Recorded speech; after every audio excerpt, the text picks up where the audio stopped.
Welcome to the Somos Sunnyside podcast, brought to you by the Communications Department of the Sunnyside Unified School District.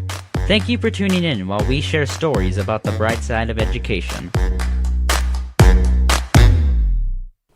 Hello everyone, welcome to a new season of Somos Sunnyside. That's right, it is season 4.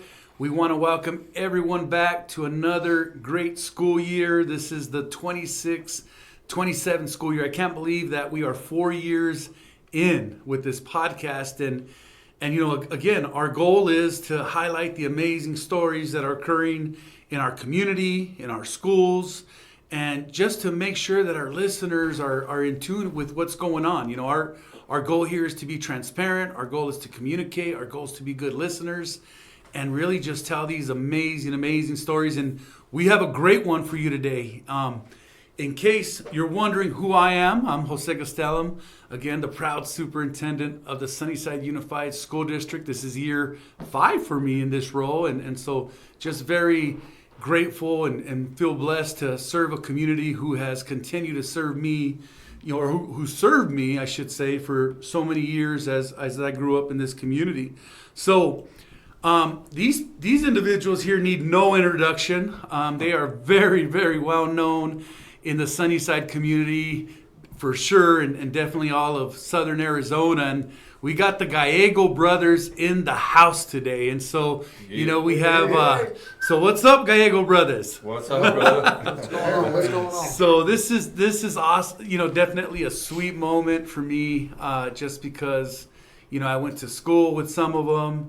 I was a teacher and a coach for some of them, you know, so, you know, there's like 80 Gallego brothers and sisters out there. I'm only kidding, but you know they do got a big family. It's like the Jackson 5, right? Yeah, I just saw that movie this summer too. So we're gonna refer to that a little bit, but you know I want to definitely introduce the brothers. We have Memo Gallegos, or we'll start with the oldest. I'm sorry, Sal. We should have started with you, right? The wisest. That's right, the wisest, the veterano, the one that has, you know, all the good habits and bad habits, right?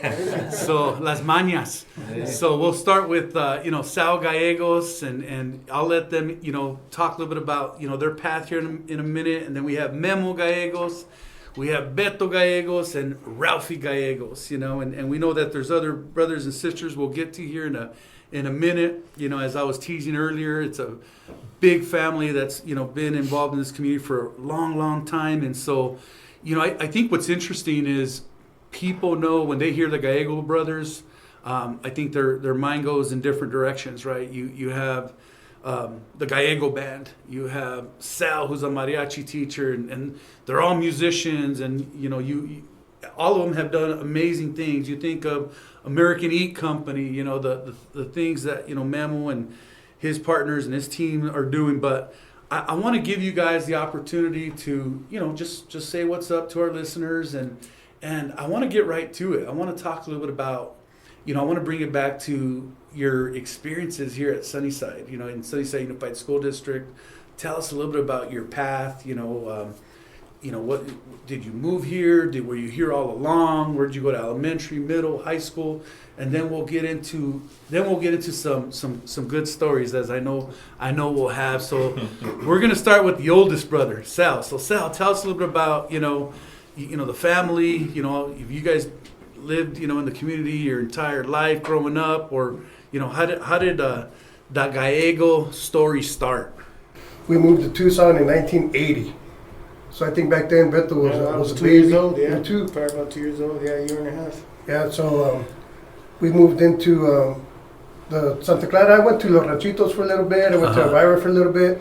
And we finally settled in like the 12th and Valencia area.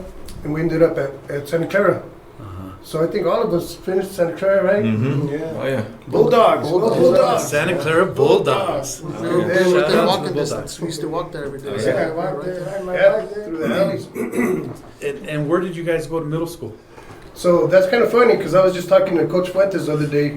He had forgotten that Sierra Middle School actually started off as Sunnyside Middle School for 2 years. So the 2 years that I was there, it was Sunnyside Middle School. That's right. So my first year it was 6th and 7th grade, and then the next year was 6th, 7th, and 8th. Uh-huh. 6th, 7th, and 8th grade. During that transition, when they went from K6 to whatever it is now, K5 and 6th or 8th. So for those 2 years, it was Sunnyside Middle School, and I guess there was some confusion with the names and stuff, so they decided to go with Sierra. Correct. But you guys ended up going to Apollo, right? Apollo. Yeah. Yeah. Eagles. The Eagles. Just me and Gabe went to Sunnyside Middle School. The rest of them went. So we got some Ramsters and some Eagles, huh? Yeah. And then you guys are all Blue Devil graduates, right? All 6 of us on Sunnyside graduated. Mhm. All right. You guys want to share what class you guys are? Hey, don't feel bad. I was right behind you, Sal. I was a year behind you, man. But It's kind of funny. Yeah, I want you to say it with pride. Yeah. There's 10 years between me and Ralph. Yeah, so just give the range. The range. So, I was class of 2001, so you guys can You do do the math. you can do the math. All right. So that puts Sal at like 91. 91. Yeah. Mm-hmm. You were what, like 90? 99. 99. Yeah. Okay, I was gonna say like 98. Okay, 99. Beto, where were you? 97. 97. All right. So, man, just brother after brother, and then your sister was in there as well. 2000. She's right in Right. between us, yeah. Yeah. 2000. Cool. The bottom 3 1 year apart, me, Ralph, and my sister. Yeah. So tell us a little bit about your experience, through the Sunnyside schools. What do you remember the most? Like, what did you enjoy? I remember, clearly, when we were in high school, Sal and I played football together. And Sal was our kicker, man. He just kicked. We didn't care if his helmet was on correct or if his shoes were on. Just as long as he could kick the ball into the end zone, that's all we cared about, And he did, Yeah. So it was recruiting the soccer player to play football, and when we would. I remember, I had a great relationship with your late brother Gabe, and we're going to talk a little bit about, what you guys do now and his memory and I would pick up my brother-in-law, Sergio Lujan, in the mornings because we'd lift in the morning. We'd show up at 6 in the morning to school. Then I'd pick up your brother. Mm-hmm. He's always late, right? He's always like honking for him, but we waited because he always came out with quesadillas, right? Your mom would make us quesadillas every morning, and so we're like, should we leave them? Nah, we're gonna wait. And so it's one of the fondest memories I have, because I think it's those little things that you remember and it wasn't so much the waking up and going to work out. It was like making sure we had our quesadillas, and then and I drove a 81 Toyota. It sounds great, 81 Toyota 4x4, but it was a single cab, and 3 teenagers were in the middle, and then the stick shift was right in the middle. So those guys argued like who was going to sit in the middle, right? Because I had to shift the truck. And so, but I want you guys to share your story. In terms of, what do you remember most about growing up? And it doesn't have to be a school thing, but what do you remember most about growing up? And then what impact did Sunnyside have on you? Like when those moments that are just fond memories. So jump in, man. Well, I don't know. First thing that comes to mind is just a sense of family and just kind of brotherhood. It's just kind of meeting these different friends and and their families and just the influence that you guys just kind of have on each other. And I think all of us, we all try and surround ourselves with a certain kind of people, with a certain kind of love, and I don't know. I think we found a lot of that there. Mm-hmm.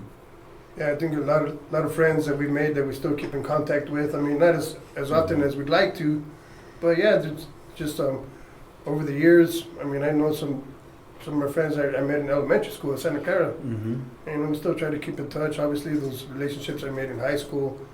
I don't know. That's just something I think that, like Beto said, it feels like family. Yeah. We've known each other so long. Yeah, I think we were lucky and blessed that our parents ended up where they did, where we did, growing up on the south side there, because there was a lot of families like us, and Mm-hmm. immediately felt that sense of community there, and like I said, made a lot of close friends when we were younger that we still have to this day.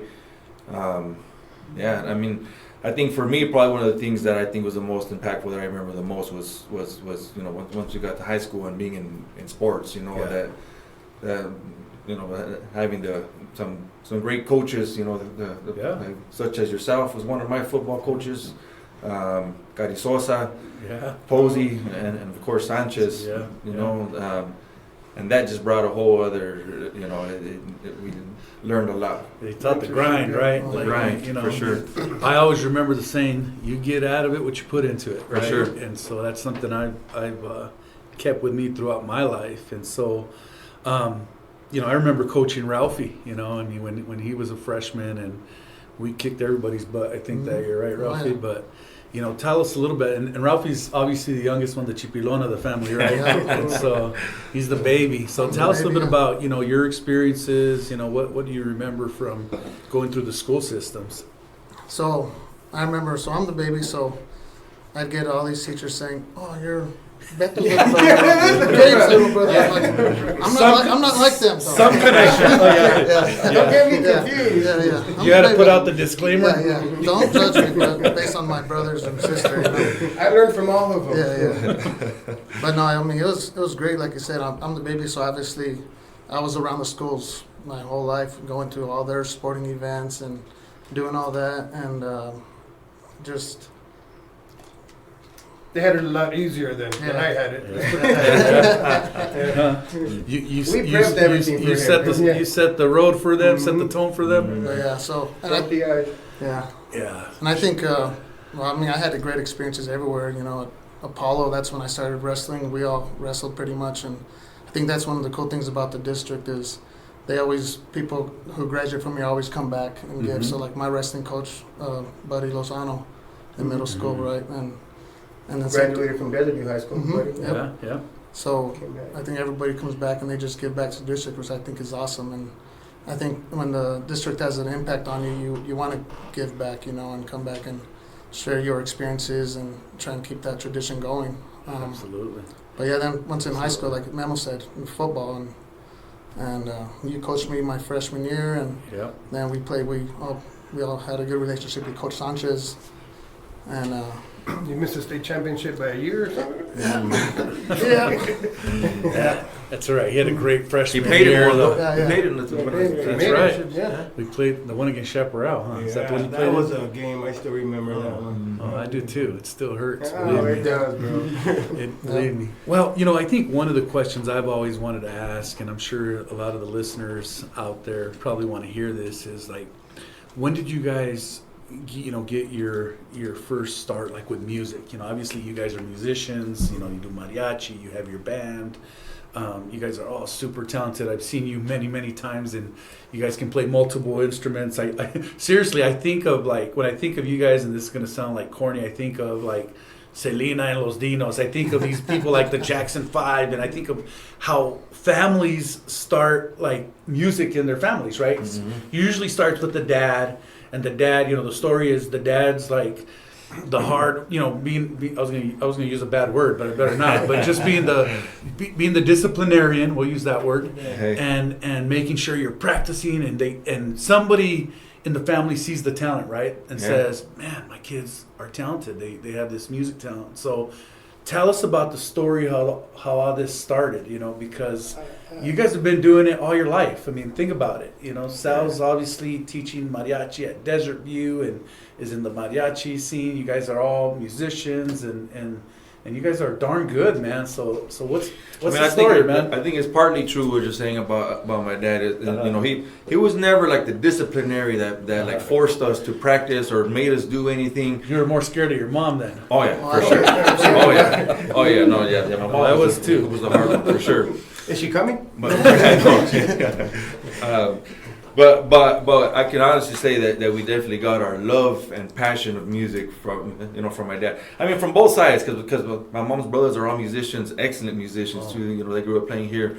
But I don't know if I ever met anybody that has a passion for music like my dad does, dude. And that obviously came through in all of us. We just love music from as long as I can remember. Diapers. Yeah.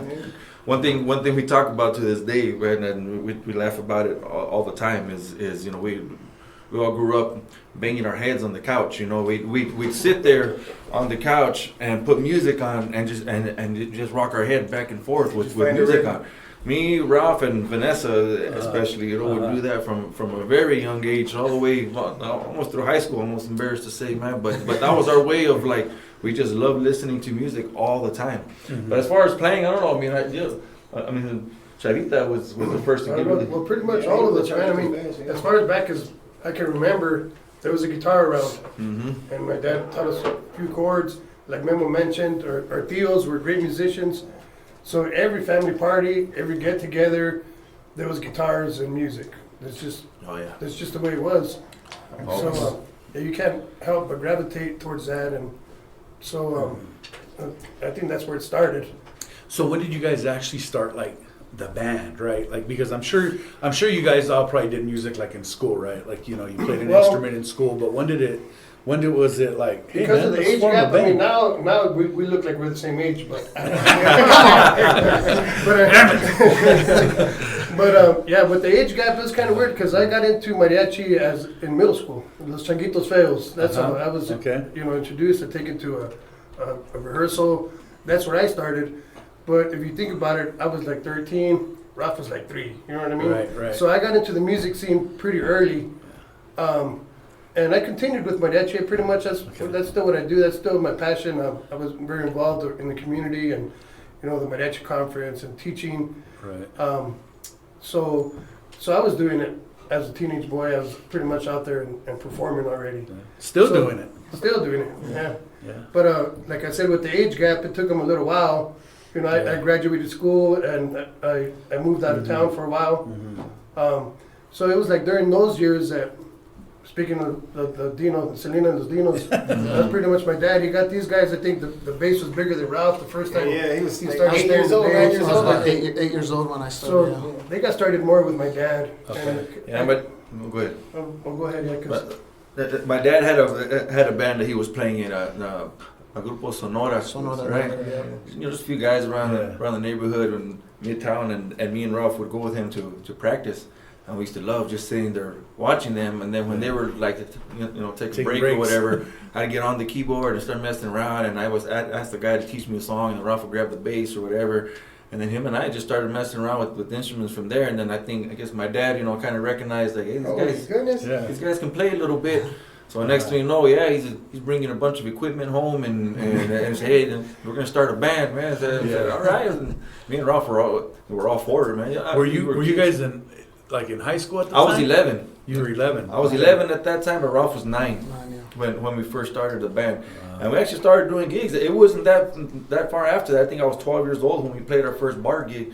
And my mom was not happy about that. Oh, right. Do you remember the name of the bar? Gale's night. Oh, Gale's corner right here. Yes. That was their first gig. Hey, Gale's used to be one of our softball sponsors back in the day when I played for it was around the corner right here, right? Yes. On Campbell? Yeah. I remember that, man. Gale's. My dad picked up that gig somehow, and man, but I was literally like 12 years old, and Ralph was 10 years old when we played that. And you had school the next day. Hey, but we were there. That's right. You're playing, man. That's awesome. Yeah, but then a few years later, we played with my dad's band for probably 5 years or so. Picked up that. Me and Ralph were the only kids. But then there was another guy singer for a little bit, Chino, and then this girl singing for a little bit, and then Joe Armijo was our drummer for a while, another buddy of my dad's. But then once we got to high school, I joined Avatar band. Mm-hmm. Avatar, yeah. Dave Ravago's band. And then Ralph joined a little bit after that. So me and Ralph were both in the Avatar band for about 5 years. And there, we used to play Bugsy's, We Went Wongs, all those. I mean, these kids were in high school making money at that time. So it was just. Yeah, I think I was 15 when we joined there. And playing a lot of nightclubs. Yeah, that's pretty awesome, man. What great experiences, right? I mean, it's so funny because I think a lot of people think, and I think moms are obviously very protective and like, how can you have these kids in a bar and this and that? But you know what? There's a lot to learn from people, right? That have had, different experiences. And I'm sure, one of the things my dad used to always say is, escuche todos los consejos, and you pick and choose what you want to take with you. And so, these people open up like books, right? And they share their stories with you. Anyways, we'll get off the bar topic, but we're gonna go to a quick break, so don't go away. We got a lot more stories to share with you, and we got the Gallego brothers in the house. You will love SUSD. From preschool through graduation, Sunnyside District is where students dream, learn, and grow. Enroll today at susd12.org. All right, we're back. We're back with the Gallegos brothers and just truly enjoying this discussion. And I'm sure you are as well. To all our listeners out there, just learning a little bit about, how they grew up, how they got their start in music, their experiences as students here in the Sunnyside Unified School District. And, one thing I love to point out is we got to continue to tell our stories, right? There's amazing Sunnyside graduates doing amazing things, and we got to make sure that it's out there and people, know those pathways. And so, I want to, we talked a little bit about music. One of the things that always fascinates me is how you guys have learned to play multiple instruments. I have like no musical talent whatsoever. Like I can play Mary Had a Little Lamb on the keyboard, but I think that's it, man. And like when I see you on the accordion, did I say that right? Mm-hmm. on the accordion, yeah. And then Ralphie's on the drums, on the bass, and you guys are switching up instruments. And so, did you guys learn? Like, is it self-taught? Did you take lessons? Did you know how to read music? I mean, how did you guys pick up on all that? It's just so I grew up playing the bass like since I was 9, and then being a bass player. It's kind of one of those things like you and the drummer, like you have to be on the same page. And I never played the drums, but I always kind of knew what they should be doing. You know what I mean? Mm-hmm. And so then when we were in the Avatar band, we didn't really have a drummer at the time.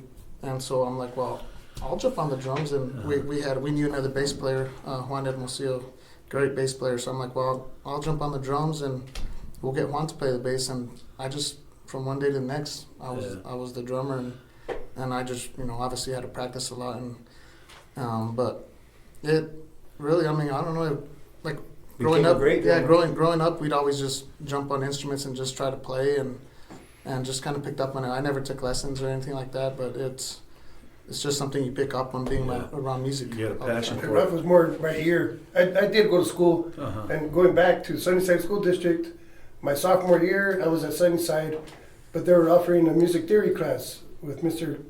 Kelly. Kelly was the band teacher, great band teacher at the time. He was offering a music theory class, so I jumped on it, and now that changed my life because I kind of pretty much I saw the light. I mean, it made music theory at the U of A so much easier. So that's pretty much where I decided to take music get into music as a career. And it's kind of funny. Sorry, little side note here. Because I remember studying at the U of A, and I would go home and be on the piano. I'd have to practice my scales or whatever I was doing, and Memo would be right back there watching me. He was there at the time. He must have been like 11 or 12, and he'd be watching me, and I'm over there busting my butt trying to figure it out. And then I'm like, I give up, and then this guy comes over here and just emulating you, huh? He's going to be the keyboard player. Yeah, there it is, man. Yeah. I got a good story about that too. I remember, because I'm a couple years older than these guys, and must have been, 8, 9, 10, and I was trying to put some cartoons on, and then these guys are like, no. They want to watch videos of Bronco and the Tigres, and they sit there in front of the TV and just watch these videos, watch these shows. They're watching Sábado Gigante, Don Francisco. So going back to, we were talking about, all you guys have had different, musical experiences. I guess that's the right term here. So when did the Gallegos band just come together? When did you guys say, hey, let's form the band? Well, we mentioned, Memo and Ralph were already playing in the Avatar band, right? In diapers. At that time, I was still in LA. I was a full-time mariachi. That was pretty much my gig. They went to go visit a couple times, and, we would get out the instruments and jam, and it came up like, well, what do you think about starting our own band? We're thinking about leaving Avatar and doing our own thing. So yeah, that's pretty much the reason I decided to move back. And at that time, they were pretty seasoned musicians already. I had done mariachi my whole life, so it's a different genre. You know, we're doing more at that time a lot of Tejano, Norteño, cumbias, and you know, it's kind of outside of what I was doing at the time. So I had to buy a bajo sexto and get started and learn bajo sexto. I think Gabe really never played in a band. He was still into sports and girls or whatever at that time. So I was like, hey, you gotta bring it over here, and we got him started on the bass, and Ralph was still on the drums. Because we always knew Gabe can sing, right? Yeah. But he actually never Sang in a band. Yeah, or been in a band. Oh, But we always He knew was singing, yeah. He never played an instrument. Yeah. And so we had a couple of the bass players first on that we tried starting with. When we were first going to start Los Gallegos, it was us four brothers where Gabe was just singing, but then we had a couple of different bass players that we tried out. But it wasn't really working. We couldn't find a groove with anybody, like a vibe with anybody. So we finally convinced Gabe, like, hey, you know what, dude, you're just going to have to learn the bass, man. Like, and so we started working with them, and then, yeah, he picked it up, and then it was just, pretty much us four brothers after that. Yeah, we recorded the first album with him on the bass. Yeah, that was, I think we started in 2003. like 3, 2003, and then the first album was up in 2005 or 6, I think. Yeah. Man, I still got your guys' CD. Yeah. I don't got a CD player anymore, but I have a CD, man. It's like, hey, my favorite one. I need to ask you, what's your guys' favorite song to play? And I hope it's my favorite song. Oh. Just don't say La Yaquecita, okay? How did you know? How did you know? That's it. No, you know what? When I think of that song, I think of you guys. Yeah. When I think of the Yaquecita, You know what? because that gets people Oh, yeah. on that dance floor. I was You're just right. kidding. It's a good song. I'm So, just Every time, man. I don't know what it is about that song. It just never fails, though, man. Like if you need people to dance, you can always count on that song. that's man, right. to That's do it. right. Okay, one more quick story, dude, All right. about that song, because it's pretty funny, man. So we were playing. This is actually when me and Ralph were still in Avatar, and we were playing an ASU graduation party in Guadalupe, right, by Tempe, and so it was there on the res, and we were playing all night, and nobody was dancing. They were all just kind of sitting around, just watching. And we would try, cumbia, a little ranchera, some classic rock. We did a lot of classic rock, and they would not dance. We're just watching. And then somebody would come up and say, "Can you play La Yaquecita?" And I didn't know it yet at that time. I didn't know the song, and nobody else in the band knew it. And we're like, "No, I'm sorry, we don't know it, But so we tried different cumbia, nobody would dance. And the second set, nobody danced. The third set, nobody danced. And they kept asking for that song. So finally, on our last break, this is before the phones and Google and all that, right? This is probably in the 90s, like mid-90s. I went to the car and I called my dad and I woke him up. I remember it was like 1 o'clock in the morning. And I said, "Dad, I need you to give me the words to the Yaquecita." And he says, "Okay, mijo." So I got out a paper and I wrote down all the lyrics. So then we went back out there for our last set. And I just told everybody, look, we're going to play a cumbia in this key, just follow me. And I started playing La Yaquecita, bro. That place, everybody was on the dance floor, dude. Every single one. I mean, it was crazy. And we were looking at each other just like in shock, like, what the heck, man? That's it, man. It always does the job. It always does the job. But no, when I hear that song, I always think of you guys. And I could hear Gabe's little voice in the background, his voice in the background. So. Yeah, that's a good one. Oh, cool. Well, tell us, I want the listeners to hear a little bit about, what you guys are doing now. Tell us a little bit about, your careers, your families. I mean, I think that's important, to, you're getting, make sure you have that family support. And so tell the listeners a little bit about what you guys do, what you guys have been doing ever since, you started your professional careers as well.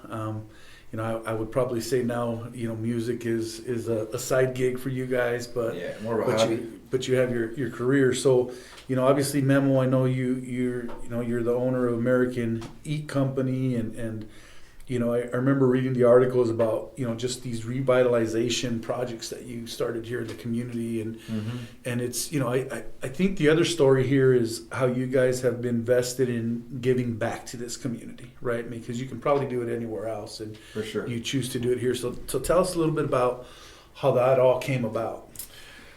So it's been, I guess, 16 years ago now is when I first started getting into doing some real estate stuff. Me and my cuñado now, Jesus Bonillas, he had a background in construction. I had just graduated with a degree in business management. I was kind of looking for something to do. I was working as a teacher actually at Cesar Chavez at the time. And this was, right after the crash of 2008, so property values went way down. And again, looking for something to do, driving around the neighborhood one day, and I remember seeing a house for sale for like $33,000, and that just caught my attention, so I went to go check it out, and it was a house that needed a bunch of work, and my wife, now Carissa, is Jesus' sister, she's like, why don't you and my brother do something with this? I bet you it'd be a cool little project. You guys can maybe do something together. So I called them up, went and looked at the house, and and as I said, I guess the rest is history. We didn't actually do anything with that particular house, but that kind of got the wheels turning and us talking about ideas of what we can do. And we ended up flipping a couple houses first, but then we quickly got into doing more commercial stuff. And the way we got into that is it's kind of cool. That I think now, and it's something to be proud of. I can honestly say, because. I remember one of our first tenants that approached us. The reason we got into doing stuff with more commercial buildings, there was a lady by the name of Maria Lopez who had a salon, a hair salon. She had been in business over 30 years, and she was renting a spot up on 12th Avenue, and she had a slumlord, that she was renting from. He didn't want to put any money into her building. Her building was literally falling apart. Like there was mold everywhere. The AC wasn't working. I mean, I could go on, and she was paying rent there. So she approached us like, I would love if you guys can help me find another spot because I just need somewhere that's nicer. Look, this is what I have, and we were in shock. I remember we were like, how are you paying this guy rent and he's not putting any money into this building at all? So we found the building that was for sale. It was the old Tucson upholstery building on Naho, right there in front of Hollinger.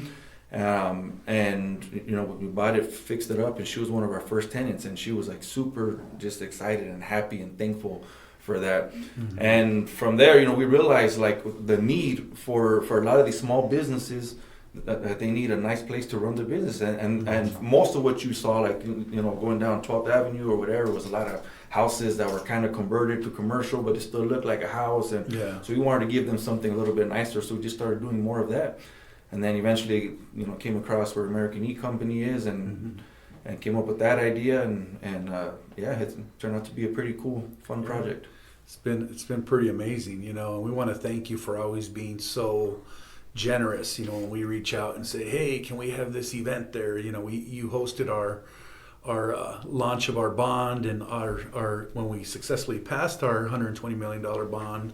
You hosted our bond party as well, our bond celebration, I should say, and always been so gracious, to host us, and when I go there, it's a good feeling, right? It feels like the community gathers there. It's a gathering spot, you run into people that you hadn't seen in 20 years, or you're in high school with, and so it's a great time to reminisce, and not to mention there's some great food and drinks there too. For sure. I'm talking about like the horchatas and those types of things, right? So, of course you were. So it's super cool, and so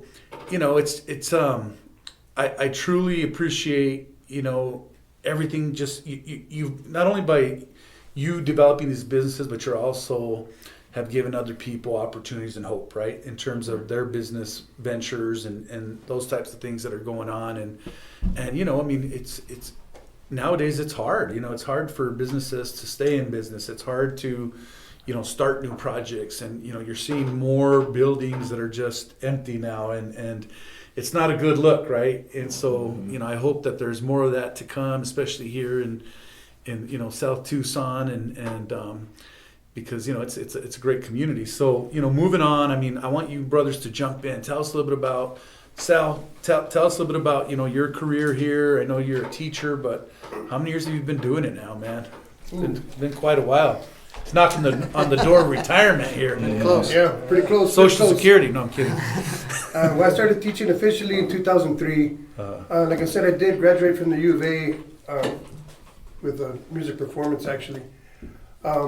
Moved away for a few years. I was out in LA when these guys were like, well, I think we're going to leave Avatar. We're thinking about starting our own band. We're thinking about moving back to town. So that's the reason I came back pretty much. And of course I missed home. I missed Tucson. But, you know, especially starting a new band, we weren't making a lot of money. I had to get a real job. So that's pretty much where it started. At the time, it was Cesar Chavez, Memo already mentioned. It was a, you know, it was a charter school. I was there for a few years. When that went down, I ended up going to Choya for a couple of years. And then you actually reached out Then you got the call, huh? I got the call, yeah. That's when you were the principal over at Desert View. And you're like, hey, he was waiting for us. That's right, we're man. thinking about coming back home to Sunnyside. So That's how it started. had to I've been recruit. at Desert View for 14 years now. Yeah, man, Yeah. time flies, huh? Crazy. Time flies. Still doing amazing things, you know, for, you know, giving back to the community. You know, I mean, it's you know, it's full circle, right? It's full circle. So, all right, Beto, you're next, man. Yeah. Well, I did. We all grew up, you know, with the guitar and all that. And I was looking at the Santa Clara Bulldogs, but I started off there playing the trumpet. Playing the trumpet with Mr. Barrios. Mr. Barrios was Mr. Barrios. Did that. Then went to Apollo and did the trumpet, and with Mr. Godfrey. Yes, Mr. Godfrey. He was great. Yeah, he was good. Yeah, yeah. And then got to high school, and Sanchez got a hold of me and started doing football and wrestling. Yeah. And so I kind of faded away from the music there a little bit. But then once he started the band, I started banging some congas and doing little things here and there. But these guys take it to a whole nother. Yeah. Cool, man. Cool. And Chipilon over here, Ralph. The baby.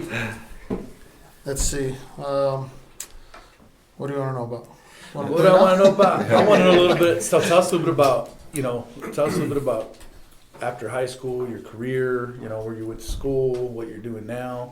Tell us a little bit about that. Right after high school, I started at the U of A, and I wasn't really sure what I wanted to do. I kind of started coaching right after high school, back at Sunnyside, you know, freshman JV teams. And I was like, I think I just want to be a PE teacher and football coach because I loved it. I was working at the Boys and Girls Club back then, so I really enjoyed working with kids. So I went and got my degree at the U of A, got my teaching degree, and just doing that, teaching, coaching. And then I actually joined Memo and Sal and my mom at Cesar Chavez at the charter school. She's like, I want you to come work over here for me too. So I joined them over there, and then once that school ended, I went to work for a utility company with Southwest Gas. It was a contract company with Southwest Gas. That's how kind of got into the utility business, and I enjoyed it. I miss working with the kids, but I always You wanted to make some feria, some huh? feria, and back then I enjoyed working I hard. know. Do you remember me trying to recruit you as a Spanish teacher?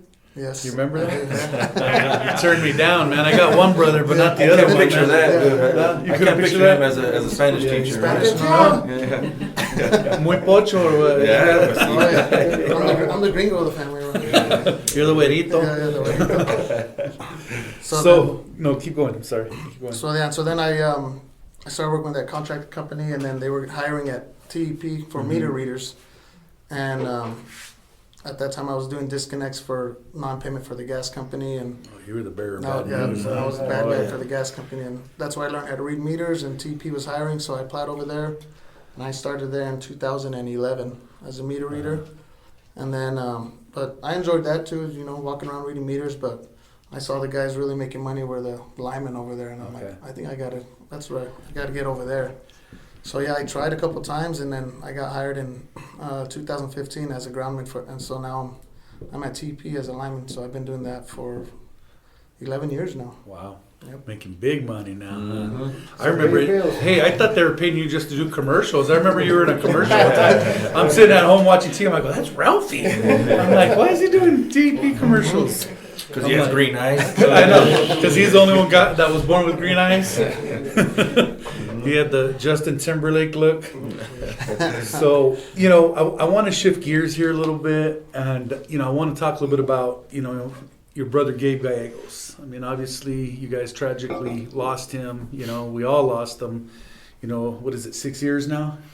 7 actually. 7 years. Yeah, we 7 just years passed now. 7 actually. Yeah. Yeah. Yeah, 7 years, and I think one of the things obviously that you guys have taken a lot of pride in is keeping his memory alive, right? And making sure that you raise money in his name, and you guys have done some pretty cool events where you're again giving back to the community with those. I know we just had a golf tournament, Gabe Gallegos, sixth annual golf tournament or something like that. Mm-hmm. Gabe Gallegos tournament, and it was a huge turnout. And so talk a little bit about that. He was a dear friend of mine, and he was a year younger than me. He graduated in 93. Again, I told you earlier, I remember picking him up all the time and dropping him off, and he never gave me any gas money or anything like that, but I did get quesadillas, so I was happy, man. But, so he always had a ride. Tell me happy. So, but tell us a little bit about, obviously, I'm not saying let's get into the tragic story, but tell us a little bit more about your guys' goals, your endeavors of keeping his memory and name alive, and what you guys are doing with the funds and events you have, raising funds, and what's your goal there with that? Yeah, so it was actually, shortly after he passed that a couple of his good buddies, Java was one of them, who unfortunately is no longer with us either, ironically, but it was him and Rob Lopez, I remember, were two of the main ones that approached me and were like, hey, dude, like, wow, why don't we get a memorial tournament going in Gabe's name? The main idea at that time, for the first year especially, was just to raise a little bit of money for baby Gabe, right? Because now baby Gabe at the time was, I think, 9 years old. He was about to turn 9 or had just turned 9. And just help him out with some money. Obviously, his father's gone and whatnot. And at the same time, I thought it'd be a great idea just to kind of get everybody together, all his friends, everybody who loved him, and honor him and remember him, right? It turned out great. It was a good idea. I can honestly say it was almost like a bit of a healing process for me personally too, because it was just so cool, especially that first year, like to have everybody that loved him most and knew him well, all his closest friends, a lot of our family there, and kind of talking about him and sharing stories. I remember hearing stories out there on that golf course that I had never heard about my brother, and I loved him, man. But we laughed, we cried. It was just all of it, right? And at the same time, we got to raise a little bit of money for Gabe and for baby Gabe. And so we've kept it going, and then we quickly transitioned while we joined the Sunnyside Foundation. They took us on as our fiscal sponsor. So we're technically a program under the Sunnyside Foundation now. We raise money, and our mission is to help for youth sports and youth music. Gabe was a soccer coach. Obviously, as you know, he was a big sports fan too. He played soccer his whole life. He was coaching soccer. He was coaching baby Gabe's team, when he passed. And obviously, with the music, it was just two of the biggest passions that he had. So we figured if we can raise some money and help youth in both sports and music, that's where the money's been going to through the Sunnyside Foundation. They kind of help us to find where to place the money. But it's been good, man. And every year, like I tell you, it never fails. It's just cool to be around everybody that knew Gabe and feel like every year there's new stories that come out, and it's just fun to honor him in that way and do that for him. Yeah. Obviously, keep his legacy, his memory alive, and bringing back, just people, right? Bringing back, the friends to tell stories. For sure. It was cool this year. You had you guys played at American Heat Company. The Gallegos band got together on that Friday night. It was packed. It was like super packed. And then the next morning, I don't think you guys got a whole lot of sleep that weekend, but that next morning was the golf tournament, bright and early. And, for sure. And, it was across town, and you guys had a huge turnout, so it just shows, the hearts you guys have as well. You guys are obviously good people and doing this for your brother, and then you're doing it to help kids, For you're sure. helping kids, partnering with Les Soltero and the Sunnyside Foundation and the board members there. I mean, they do an amazing job of always giving back to the community, and so it's something we got to keep doing, right? And Absolutely. I think you got a lot of support, here in Sunnyside as well.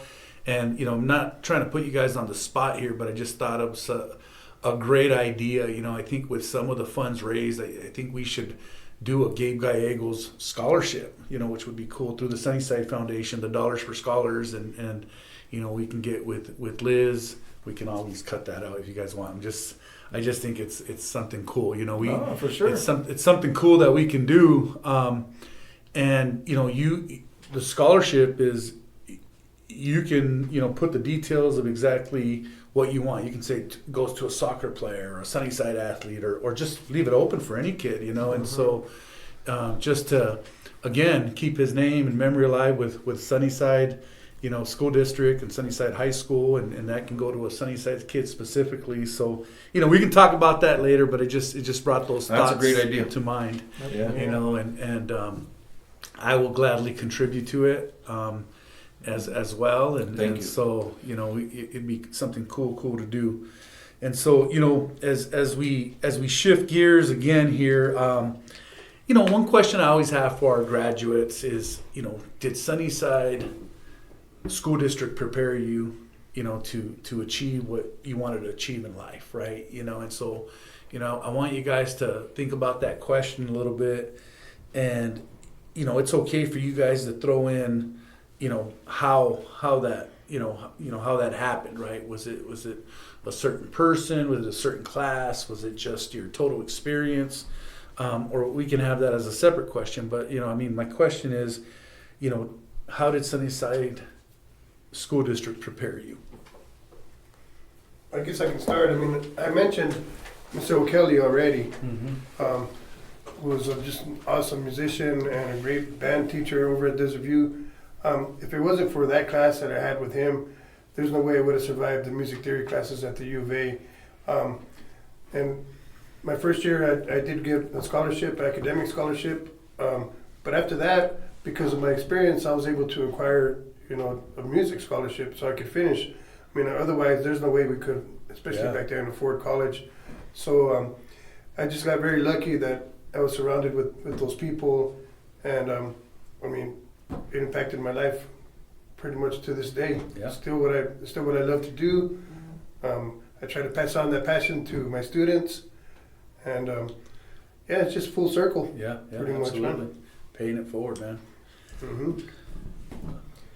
Well, I did a couple years of college, went, tried it out a little bit, and but Sunnyside I remember thinking back and just having teachers just kind of sit there and what are you trying to get out of life, Mm-hmm. and it makes you think. All right, I can sit here and I can go hang out with this crowd, or I got to focus here. The life lessons. Yeah, the life lessons. So just having teachers just paint you this picture and just what are you trying to get out of life, and so I did. I had a few of those teachers, and And the coaches, the culture of Sunnyside at that time. Forget about it, Yeah. Sure, you went through all that. Sanchez was, I always tell everybody, he'll turn a boy into a man real quick. He'll turn a boy into a man real quick, and just, teaches you respect your family, your parents, teammates, and just discipline in general. Your teachers. Respect this. Don't be in class acting a fool. Do this, and that was great. He can convince you to run into a wall. That's how inspired he was. I did. Everybody's got a such story. One too many times. But, Ralphie, Memo. So, for Did me, we prepare you, man? no, you did. So I remember two teachers at Sunnyside that really, I don't want to say college was a breeze, but they prepared you and they let you know. You can say that. Yeah. Mr. Heinz. I think you guys said he was on this podcast, right? He was. He was such an excellent teacher, and he really motivated us to learn and to take it serious and Focus. Yeah, Focus and Mr. Dye. And Mr. Dye. Mr. Math teacher, yeah. Yeah. So with math and writing, Mr. Hanks, yeah. they really did make college a breeze for me Yeah. at the U of A, and excellent teachers, and I have a lot of respect for those. Yeah, for those great guys. people who dedicated their lives and careers to this district, man. And so we always talk about, we did have him on the show, and it was so great to just talk to him, and he's still sharper than ever. And I always say, man, he's the reason I was successful in college, because he taught me how to write. He taught me how to write essays, right? And back then when I went to college, a long time before you guys did, but essay writing was a big part of your classes, So, Memo? Yeah, I mean, again, I think for me probably was the most impactful was just being the sports, just going through the grind and the toughness and the camaraderie with your buddies, and kind of doing that together as a group and working all towards a goal. I mean, it's funny because you mentioned Francis will convince you to do whatever, but just a quick story on that, because I remember once I got to high school, I had been wrestling at Apollo, and doing some freestyle stuff like outside of the school, and I my older brothers had wrestled at Sunnyside, so I was excited. I couldn't wait to get to Sunnyside to start wrestling. And it was literally my freshman year, my first day of school, and it was after school, and I was in the locker room putting my wrestling shoes on, getting ready to go to the wrestling room. And that was the year that Sanchez took over the football program, because he went from wrestling to football that year. So he sees me in the locker room putting my wrestling shoes on, and he goes up to me and he's like, "What are you doing?" I'm getting ready to go to practice, coach, putting on my wrestling shoes. Yeah. I'm trying to tell the story without using any foul language. Just paraphrasing. Paraphrasing. Yeah. But he said, he pretty much said, "Nope." He goes, take those shoes off, man. Go put some cleats on. We're going to the football field." Yeah. And I had so much respect for him as I said, okay, and let's go, and that was it. And I never wrestled at Sunnyside. I just played football, man. But I have no regrets, man. It was just being a part of that, and the discipline of because he had us working year round, weightlifting 2 days all summer. He had us coaches on the same schedule, man. Yeah. It was hard to coach it with him too, because it's just, when I look back, it's just such a commitment. But that's what it takes to be successful. That's what it takes to win. You gotta it's a commitment, and you got to do it consistently every single day. And it's funny. Every time I run into Memo, I always tell him, he was like, Wheelo, he was lifting weights, working out hard, but he was still giving up, 60 pounds, he was playing tight end for us and going up against guys that were 6'6", the Schaefer brothers over there at Sabino, and he was blocking guys that were like, blue chip athletes, 5-star athletes, and I remember when he got rolled on, and he had that, broke your fibula or fractured your fibula, and I was like, darn, man. Yeah. And I think that was your senior year, huh? That was my junior year. Your junior year. I was out for the season, because that was a scrimmage right before the season was going to start. That was a scrimmage. So I was out for the season there, Yeah, but man, he put his nose between the numbers, and he was blocking, man. So, well, any last shout outs, man? I kind of always leave the floor open to, as we wrap up here. I mean, I've truly enjoyed having you guys on, and I'm sure the listeners have truly enjoyed this. But any last shout outs? Anybody you want to give a shout out to? I mean, I think you guys covered it. We always talk about, everybody has a story, right? When they've gone through their educational journey, and it's always, we all have influences, whether they're good or bad, but I think we all focus on the good ones, and it's a lot of times it's a coach, it's the art teacher, the music teacher, it's the counselor, that person that just cared about you. I remember when I was in high school, our cafeteria ladies, they made sure everybody ate, Miss Vanover, Miss Garcia, like they made sure that we were fed, and those little things that matter. And so, one thing I'll say about our district is we take care of our kids, and so, it's a priority. We want to continue to do that, but we also want to push them to, reach into their potential, and tap into their strengths so that they have wonderful careers and provide for their families. And And so, but any last shout outs, anybody you want to shout out, anybody you Well, the forgot? one that comes to mind, because it is one of those full circle kind of things, Raul Nido. He was my principal. I mean, and he was great, man. And now, He was his our daughter- principal, Sal. Yeah, Our principal, principal. Yeah. But now his daughter is my boss, she's I the know, principal man. Now, so it's pretty cool to see that, man. Yeah. Because him being such a good guy, such a big influence on all of us, all the things that he did for the district, and not only Sunnyside, but the district in general. Yeah. The Noche de las Estrellas, it's still around, Yeah. different form or whatever. But I think it's pretty cool. Speaking of full circles, Yeah. those things, she's doing a great job over at Desert View, and Yeah. I'm glad to be a part of that team. Cool. Anyone else?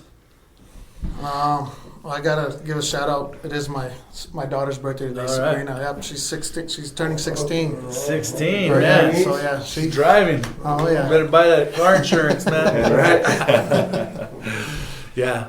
Well, thank you I guys. mean- Go ahead, Memo. No, I was just gonna say, just thank you to the district and the community that did raise us, man, and for you guys for all the great work that you guys are continuing to do. With this, podcast. I mean, sharing all these stories. Thank you for having us on. I truly appreciate that. We're honored to be here. I mean, I don't even know that we're deserving to, but we're here, man. I appreciate you guys having us here. You are, man. You guys are a big part of this community.